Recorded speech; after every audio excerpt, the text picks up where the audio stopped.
This is the DEFCON Warning System. Alert status for 1 p.m. Universal Time coordinated, Monday, the 29th of December 2025. Condition green, DEFCON 5. There are currently no imminent nuclear threats at this time. Over the past 2 weeks, key developments have unfolded across the global nuclear landscape. These involve shifts in missile deployments, doctrinal posture, naval nuclear capability, geopolitical rhetoric, and strategic stability. Today's briefing will examine South Korea's tactical ballistic missile fielding, North Korea's first nuclear-powered submarine unveiling and related weapons tests, Russia's forward stationing of long-range missiles in Belarus, Japan's reaffirmation of its non-nuclear commitment, China's nuclear expansion, including ICBM silo loading and evolving launch posture, and Iran's rhetorical escalation to a state of full-fledged war with the United States, Europe, and Israel. Each of these carries implications for strategic deterrence, alliance stability, and regional escalation risks. We will then conclude with broader context and risk assessment. The Republic of Korea's Defense Acquisition Program Administration recently confirmed that fielding is complete for the Korean tactical surface-to-surface missile. According to the official press release, this program has now provided frontline units with a new indigenous surface-to-ground capability designed to engage adversary targets with precision strike effects. The KTSSM is a short-range ballistic and cruise missile system intended to increase South Korea's conventional deterrence against North Korean threats. It integrates terrain contour matching guidance and multimode seekers to achieve high-precision effects against fixed and maneuvering targets. The completion of fielding indicates that units have now received the full complement of missiles and supporting equipment, marking a milestone in Korea's long-term modernization of its missile forces.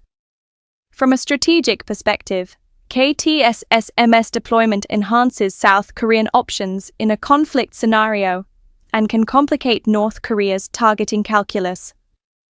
It may also play a role in Allied joint planning, particularly as part of extended deterrence assurances with the United States. In a major development on the Korean peninsula, North Korea has unveiled its first nuclear-powered submarine. State media coverage and international reporting indicate that the vessel, described as a large attack submarine equipped with a reactor, was presented in a high-profile display intended to signal regime capability and resolve. North Korean official sources and imagery suggest this platform is near operational readiness and capable of carrying missiles, though independent verification of its nuclear propulsion system remains limited. Conventional assessments have historically shown significant technical challenges for Pyongyang in building fully reliable nuclear submarine reactors. However, the political messaging is unmistakable. Pyongyang seeks to be perceived as achieving a new class of strategic deterrent. Within the same reporting window, North Korean leader Kim Jong-un personally oversaw multiple weapons tests, including long-range cruise missile flights and tests of surface-to-air and other strike systems.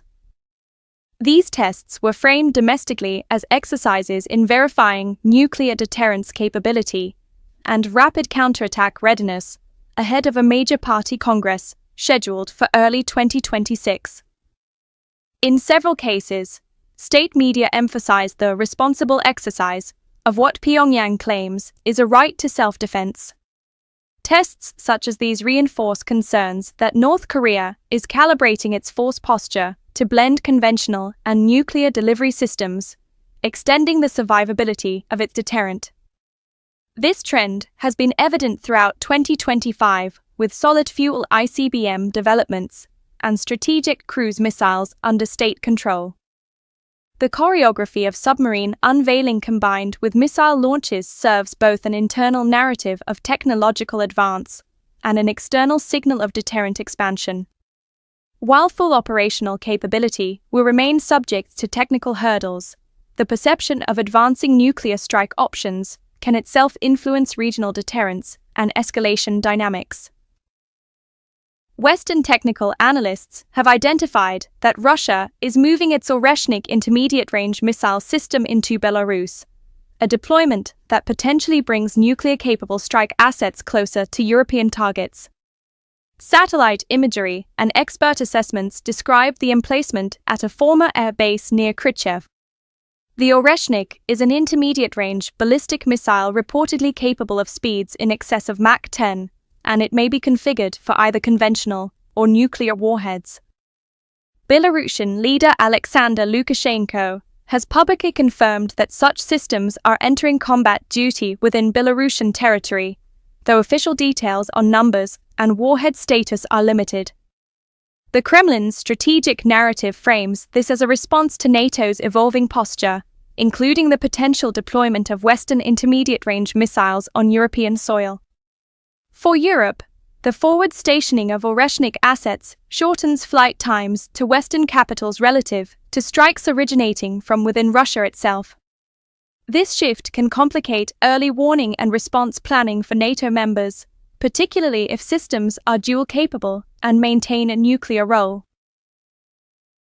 Pivoting back to Asia, Japan has reaffirmed its long-standing non-nuclear principles, notably the ban on possession, production, and introduction of nuclear weapons, even after comments by a senior official hinted at exploring nuclear armament options.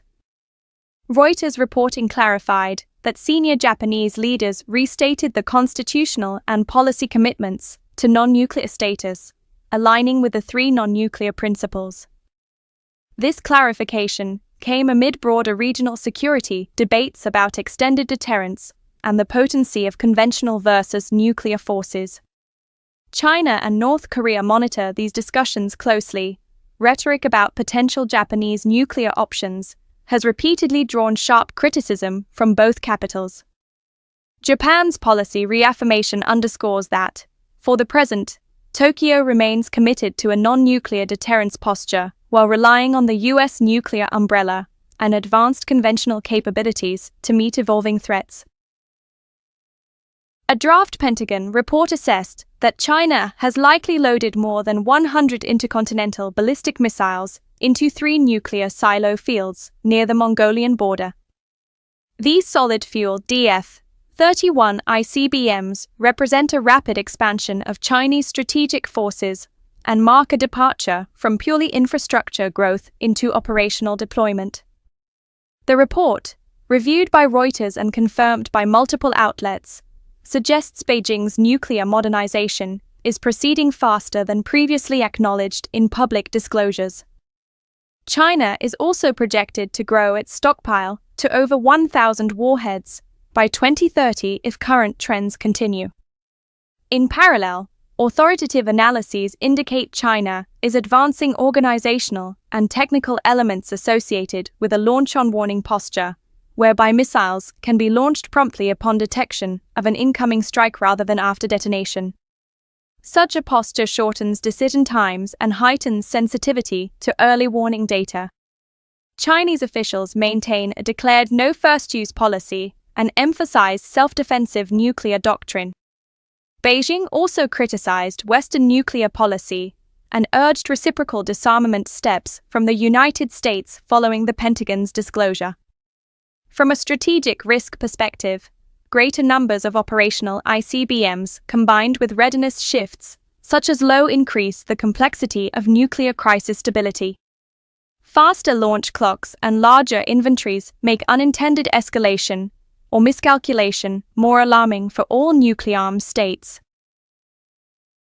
Perhaps the most rhetorically charged development is the statement by Iranian President Masoud Pezeshkian that Iran is in a full-fledged war with the United States, Israel, and Europe.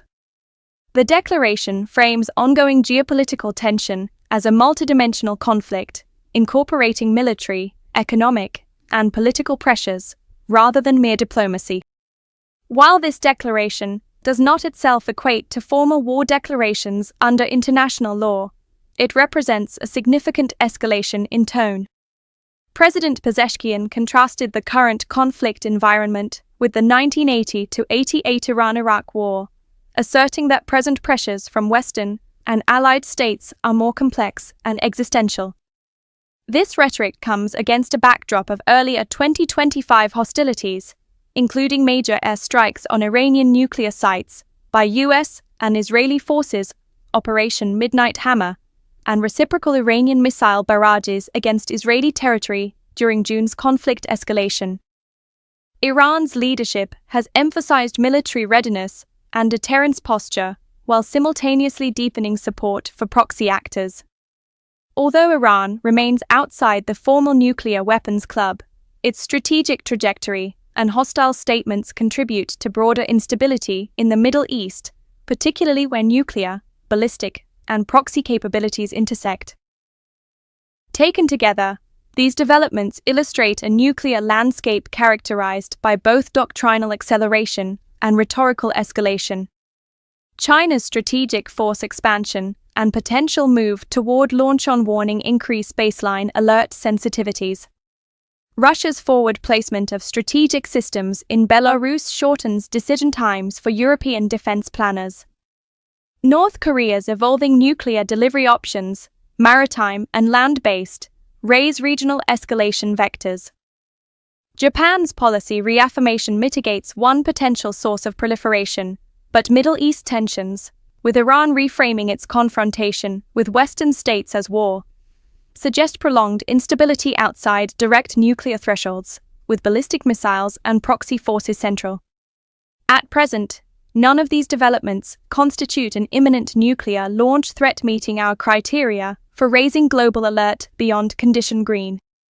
However, the trajectories observed reflect persistent strategic competition and an enduring potential for miscalculation under stress. The DEFCON Warning System is a private intelligence organization which has monitored and assessed nuclear threats by national entities since 1984. It is not affiliated with any government agency and does not represent the alert status of any military branch. The public should make their own evaluations and not rely on the DEFCON Warning System for any strategic planning. At all times, citizens are urged to learn what steps to take in the event of a nuclear attack. If this had been an actual attack, the DEFCON Warning System will give radiation readings for areas that are reported to it. Your readings will vary.